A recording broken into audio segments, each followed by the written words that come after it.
Rahul Gandhi, the Congress Party Member of Parliament from Wayanad in Kerala, is in the line of fire from rather unexpected quarters. The veterans of the Indian Armed Forces.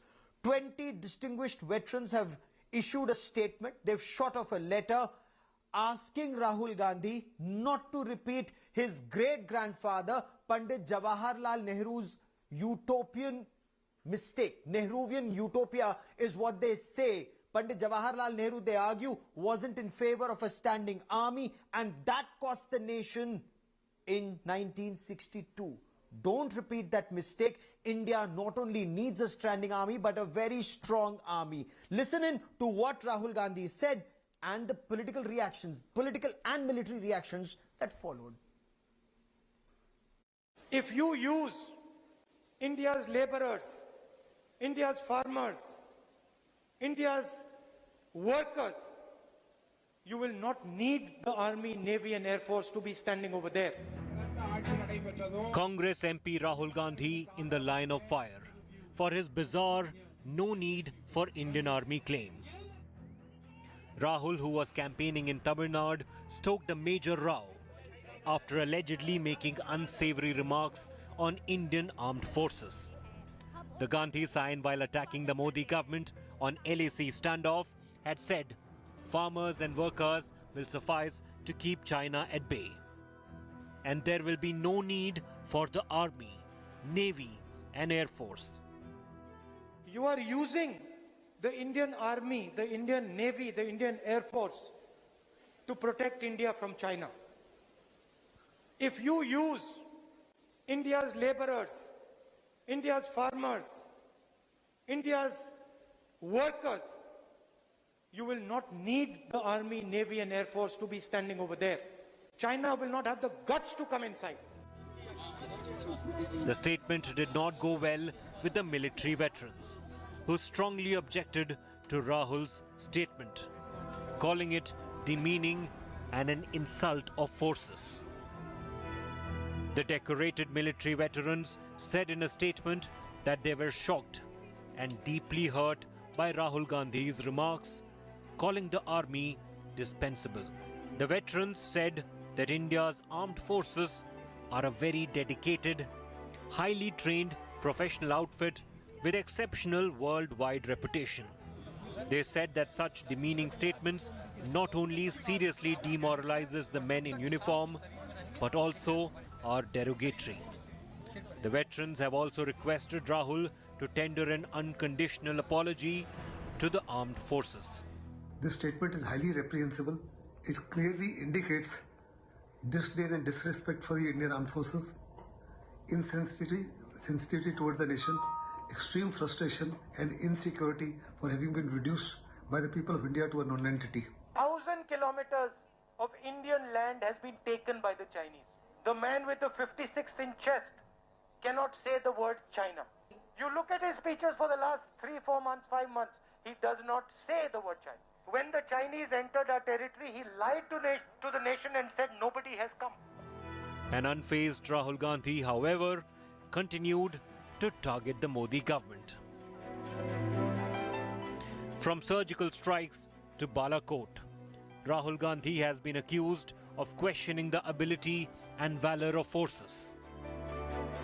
As an opposition leader, the Congress MP is entitled to question the Modi government, but may not at the cost of India's braves. With Pramod in Chennai and Gaurav Sawant in Delhi, Bureau Report, India Today.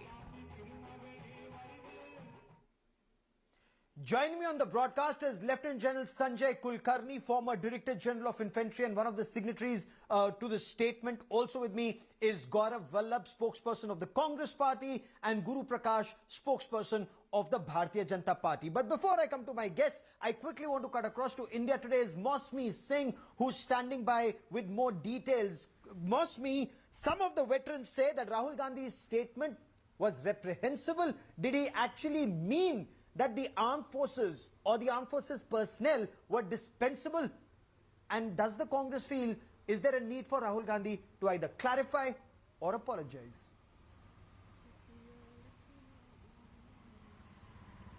Gaurav, always national security has been a very sensitive topic. It's also a very hyped topic if you look at it politically, being one of the major platforms for giving the BJP a victory in 2019, because the BJP is considered strong on that footing, and that's why Rahul Gandhi was trying to hit out at the Narendra Modi government there when he made that statement.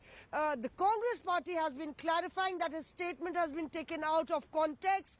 But if you look at the speech that Rahul Gandhi made, even as the Congress would blame the troll mafia for it, what Rahul Gandhi is trying to communicate is a bit confusing, and that's why the entire barrage of political statements, allegations and counter allegations, it's raked up a political storm.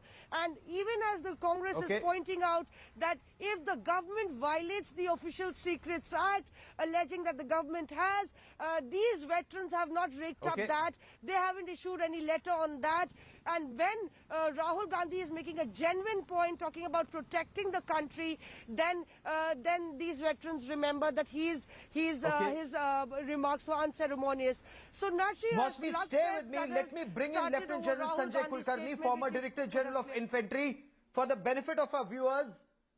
Yes, General Kulkarni, as a young army captain, had planted the first tricolour at the Siachen Glacier at the highest point at Indira Col, and at that point of time, then Prime Minister Indira Gandhi had awarded him, rewarded him for that feat. It was a race against time against Pakistan Army at the glacier. General Kulkarni, why are veterans upset with Rahul Gandhi's statement? Gaurav, first and foremost, Jai Hind. And let me tell you, it's nothing but, I can only say, poor understanding of the matters military by a member who's been there for almost a year on the Parliamentary Standing Committee on Defence. If someone like that makes a statement like that, is highly irresponsible, very demeaning, very derogatory, not expected of him, and especially when a statement like this also was made by his great-grandfather when he said, scrap the army, I don't need it, the police can do all that is required because we believe in ahimsa. And you know what happened thereafter. I think he ought to have said something which is more responsible. And it is not a statement which is being taken out of context. When you hear of it, it is very specific. You can't have farmers, laborers and workers substituting the Indian Army, Air Force and the Navy. What kind of statement is this? I think it's highly derogatory, very demeaning. I'm 100% sure. You say it's highly derogatory and demeaning. Gaurav Vallabh, okay, and Gaurav Vallabh, does Rahul Gandhi need to clarify his statement? Should the Congress party clarify his statement when veterans say that this statement is derogatory and demeaning and lowers the morale of the fighting forge? Gaurav, first of all, I don't debate with the army veterans because the entire country respects them. But I will answer your question. That please try to understand the perspective and the context. Where he was standing, he was addressing the weavers. What he was telling, that the entire economy was given to 2-3 crony capitalist friends of the government.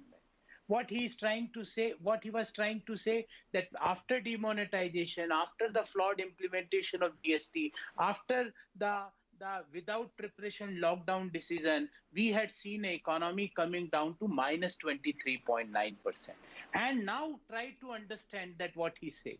What he said, that are you not seeing a pattern in Doklam, pattern in Ladakh, pattern in Arunachal? I am asking most respectfully, anybody can answer, although I respect the General Kulkarni, that had we achieved the status quo ante in Ladakh, had we achieved status quo ante in Arunachal, why this pattern had suddenly started by China? The answer is there. The answer is that our economy is under the recession. The answer is there, that entire decision making for the development of the country was just to give more and more money to three crony capitalist friends. The answer is the Oxfam study, which got out that in post-lockdown, the 100 billionaires of our country had earned 13 lakh crore. And in the April 2020 month, per hour, lakhs of people had lost the job. This is the answer. Try to understand this statement from this context. And he was telling that kind of sacrifice which our army, Fair navy, enough. and air force Guru people have to Prakash. make under this recession, under this post-COVID world. This was due to the poor decision making by the Modi government. That was the statement which he had made. Guru Prakash, you heard what the Congress party spokesperson said, that if you use India's laborers, India's farmers, India's workers, you will not need the army, navy and the air force to be standing over there. China will not have the guts to come inside. And this is what Rahul Gandhi said, and you've heard Gaurav Vallabh's clarification. This is what he meant. So why is the BJP, as many in the Congress argue, why is the BJP using the shoulder of the veterans to target the Congress? Gaurav, it's a rare honor and privilege for me to share the same panel with General Kulkarni. I've read a lot about him, but not everything can be justified in terms of economy. This pandemic was unprecedented. Gaurav, I'm not able to hear. Can you hear me, Gaurav? Okay, we'll try and get you to listen to that audio. Am I audible?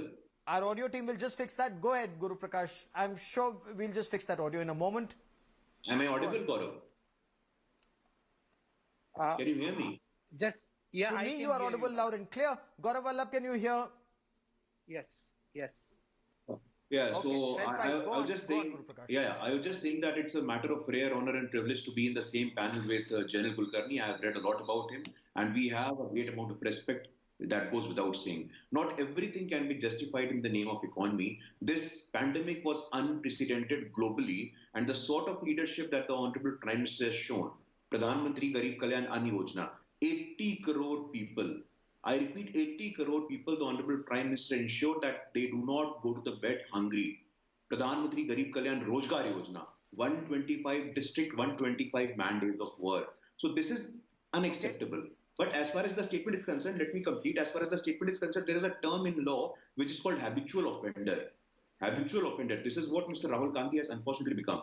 When surgical strike happened, he raised question on the integrity of the army. When Balakot air strike happened, he raised question on the integrity of the air force. So I don't know why are we surprised. Mr. Rahul Gandhi has become an habitual offender, and he must come forward and apologize in front of the entire nation. Gaurav Vallabh, quickly respond to the BJP's charge that in an attempt to target perhaps the government and the Prime Minister, Rahul Gandhi or the Congress may have ended up attacking the armed forces, whether it's on surgical strike, questioning whether surgical strike happened, whether it's on Balakot, the airstrike, and now here saying that we wouldn't need a standing army. And the army, I mean, the veterans, you've heard them. It's not one veteran, but 20 of them have signed off on that letter saying what Rahul Gandhi says is demeaning, derogatory, and he's repeating the mistake of his great-grandfather, saying that we don't require an army.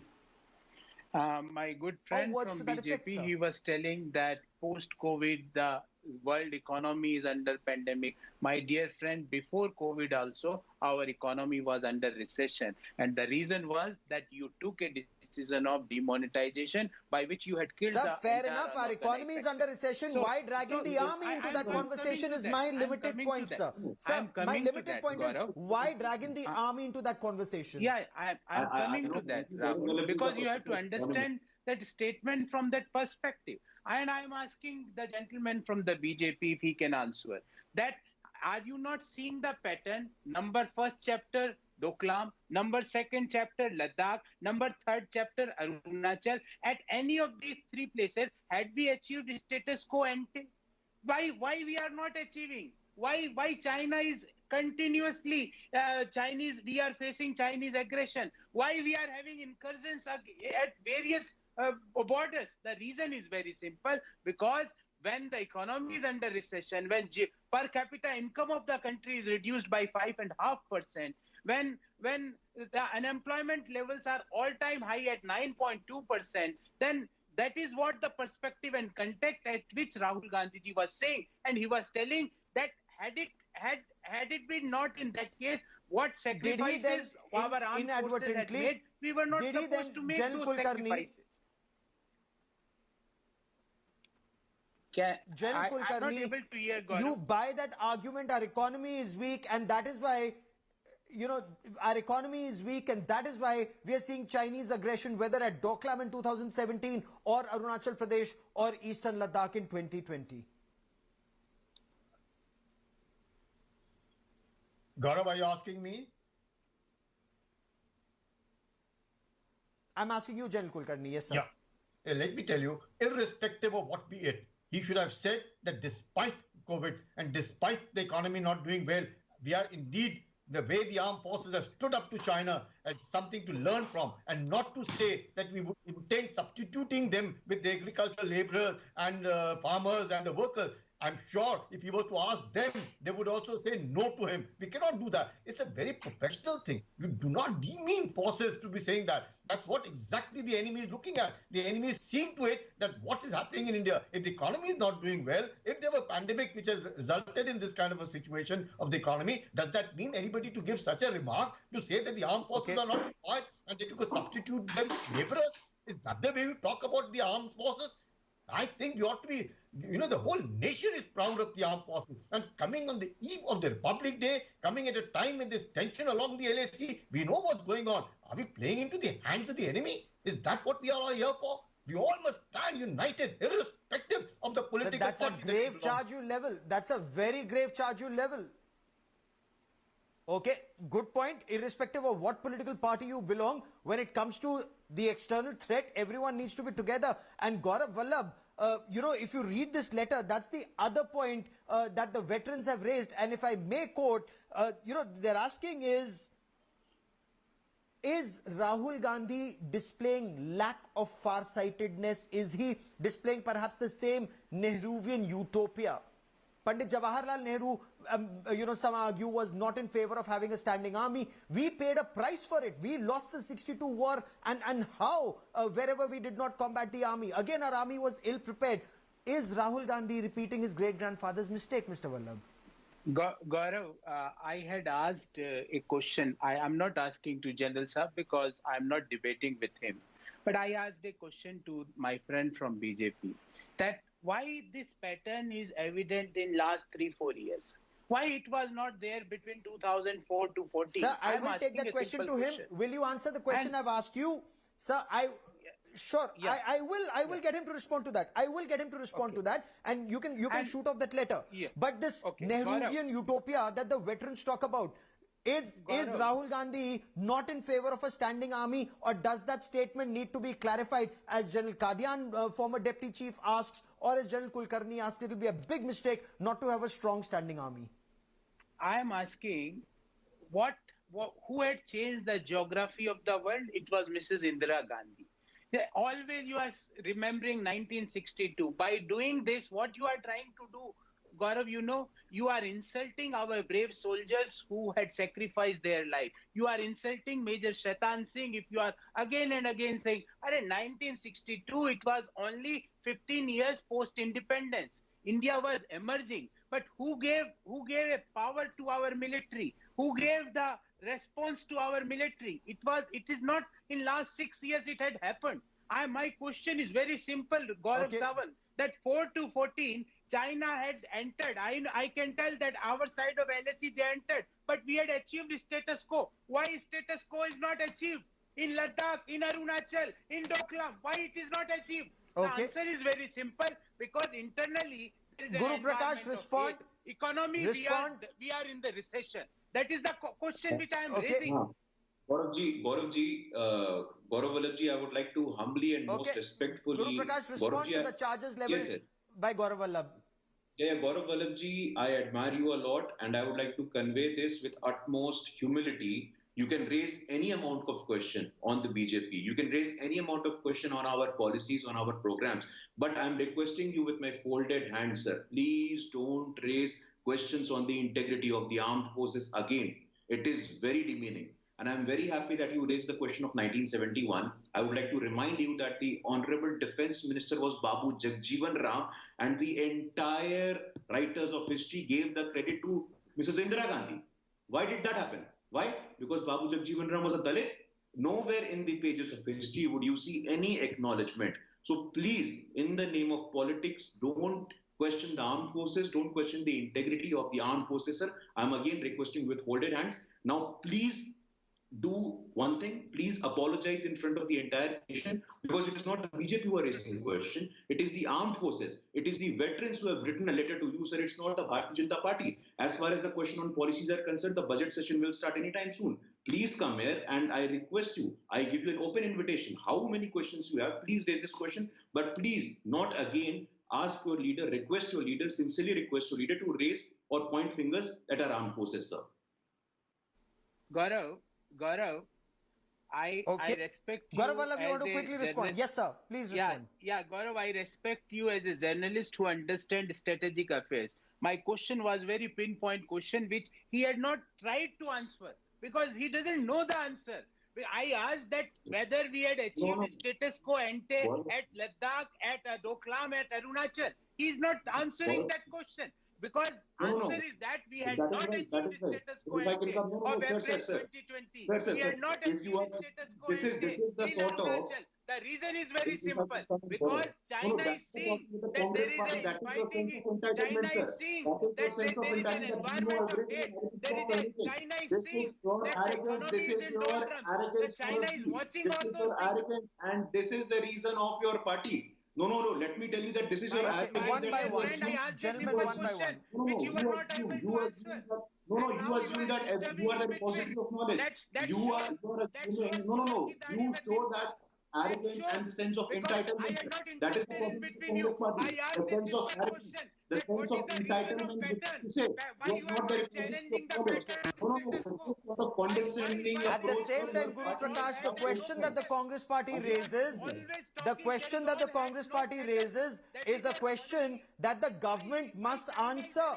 The government must answer what's the situation in Arunachal, what's the situation in Sikkim, what's the situation along the LAC. No, I respect that. And the Guru Prakash, the government must answer the questions raised by the opposition. I respect that, Gaurav, but the condescension of these panelists from the Congress party, the sense of arrogance and the sense of entitlement, they think that they're the sole repository of knowledge. This is extremely unfortunate, and this is the reason for the status of the Congress party today. I ask you, and I tell you again, that if you have any question, please come in the parliament, but please, for God's sake, do not demean the armed forces of the country. So I have one right to ask questions to you, and you have to answer. Okay. Yes, sir. We are not debating. Fair enough. That's a point. That's a point that Gaurav Vallabh perhaps, the Congress, does the Congress need to ponder? Does the Congress need to ponder? Does the Congress need to ponder why drag in the armed forces? Why drag in soldiers if you're taking on the government politically? That's the limited point perhaps that General Kulkarni wants to raise, because General Kulkarni, the veterans say Rahul Gandhi's statement is ill-advised, seriously inadequate, and does not appreciate the threat perception. Elaborate, sir. Why do you say that statement does not appreciate the threat perception? See, what happens, Gaurav, is until and unless, what I feel bad about is, a person who's a member of the Parliamentary Standing Committee on Defence, if whatever be the reason, if it's like a mini parliament, you are meeting every now and then, you had 14 meetings, don't you understand all these basic things? If that be so, supposing whatever is being said with due respect to both the panelists, with extreme, I would say with humility, we are apolitical, whatever be the reason. Can the status quo ante be restored by farmers, by your laborers, by the workers? Is that the way we are talking about? I think we must not defend a statement which is wrong. If it's actually wrong, we must just say, sorry, I didn't mean it, I said it, I'm sorry for it, and that's the end of it. Nobody will be bad about it. He said it, it's okay. But to say like this, but does not one understand? Now, again and again saying, why in the last 4 years China is doing what it is doing? It's naturally known. What is China doing in South China Sea? What is China doing in Eastern Ladakh? It's known all over. It's an expansionist. What are China's relations with the democratic countries? What is China as a wolf warrior? Is it all that to be told? Is that to be understood? We are all senior people of this country. Don't we understand this? But coming from a statement like this, I think it is highly derogatory, not acceptable, and definitely something like a poor judgment of matters military. Okay. In that case, Gaurav Vallabh, in your appreciation and the appreciation of your party, from Rahul Gandhi, as Jalil Qadian said, or an apology as the veterans in this 20 veterans in this letter or the statement have demanded? Gaurav, I had shared the perspective and context, although I don't want to debate with General Kulkarni because I respect him personally. But he had raised a point, and just a small remark I am making. General Kulkarni, you know what people are discussing in that, because he was raising again and again defense committee. General साहब defense committee में ये पूछते हैं कि फौजियों के जूतों पे कौन सा पॉलिश लगेंगे? When Rahul Gandhi ji was asking, what is your Chinese policy? How you are going to react to Chinese aggression? How you are going to react on Chinese incursion? वहाँ पे जो defense committee में जो सांसद है ना सरकार की तरफ से जनरल साहब वो पूछते हैं फौजियों के पॉलिश कौन सी करनी चाहिए? जब आपको लेटर लिखने का क्यों गुस्सा नहीं आया कुलकर्णी साहब? Why that Weller had not come out that we should write a letter that how dare in defense committee, which is an important committee as per you. General Kulkarni, last 30 seconds on the broadcast if you want to respond to that. General Kulkarni, last 30 seconds on the broadcast on that. Although I don't want to enter debate with you because I respect you. Still, I respect you. And in the next 2 hours, we are going to celebrate 72nd Republic Day. Sir, you've made that point 3 times now. Can General Kulkarni respond? Because I only have 20 seconds left now. Okay, General Kulkarni. With great humility, great regard for both the panels. We have nothing, as I said from the very beginning, it's apolitical. Whatever. See, I have also stood in front of the standing parliamentary on defense. I have stood in front of them. I have also replied questions that were raised to me. Of course, very relevant questions are asked, and we also find it difficult to answer some of them. It may be absolutely something which it may not struck us. But then to say such thing is boot polish, I don't think we must not talk of this in the open. That is the first thing. Secondly, and I don't know because I was not there present, and maybe you were also not present over there at that point of time. Nobody should talk about that. What is being referred today is, can the farmers, can the laborers, can the workers substitute the Indian Army, the Indian Air Force and the Indian Navy? If the answer is yes, you're right. If the answer is no, just say sorry. Just say sorry. There was no question about that. Fair enough. General, I will let that be the last word on the show as I run out of time on this part of the show. But it's time. It's time for a political leadership to introspect. There is an external aggression. There is an aspect to it. And should, at least externally, when we deal with the threat that comes from across the line of actual control, should India not present a united face? It is India that's facing the threat, not a political party, B, C or D, but every Indian. At least let's all stand together as we deal with the external threat. To all my guests, many thanks for joining me. A quick break. On the other side of these messages, we will tell you about what's coming up on the 72nd Republic Day parade at Rajpath. It promises to be an impressive show with many firsts.